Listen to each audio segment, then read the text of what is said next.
भी अलग अलग टाइप। फर्स्ट है मेरे पास माइग्रेशन। अगर एक ही कंट्री में किसी पर्सन का ट्रांसफर हो जाता है तो एक ही कंट्री में एक जगह से दूसरी जगह पे जाना क्या कहलाता है? माइग्रेशन कहलाता है, मूवमेंट। जैसे आपके पापा का ट्रांसफर हो गया है, आप भिवाड़ी से दिल्ली मूव ऑन करते हो, फिर दिल्ली से आप अजमेर जाते हो, तो this is called migration. Second type है आपका एमिग्रेंट्स। एमिग्रेंट्स कहलाता है कि अगर आप कंट्री टू कंट्री मूवमेंट करते हैं, एक कंट्री से दूसरी कंट्री में आप जाते हैं, तो ये कहलाता है एमिग्रेंट्स। ठीक है। Third one is immigrants. अगर एक पर्टिकुलर कंट्री में आप वन प्लेस टू अनदर जाते हैं,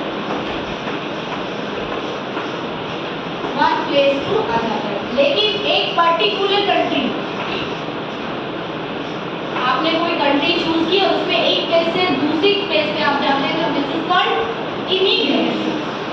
और फोर्थ है आपका डिस्प्लेसमेंट। अगर कोई नेचुरल डिजास्टर आ गई है, लाइक अभी आप देख भी रहे हो, ये जो अभी तूफान आया है आपका, है तो बिपरजॉय, उसकी वजह से लोगों को एक जगह से दूसरी जगह शिफ्ट किया गया है गुजरात में, है ना, तो वो कहलाता है डिस्प्लेसमेंट, जो थोड़े टाइम के लिए है और उसकी सारी व्यवस्था बाय द गवर्नमेंट करती है, वो कहलाता है डिस्प्लेसमेंट।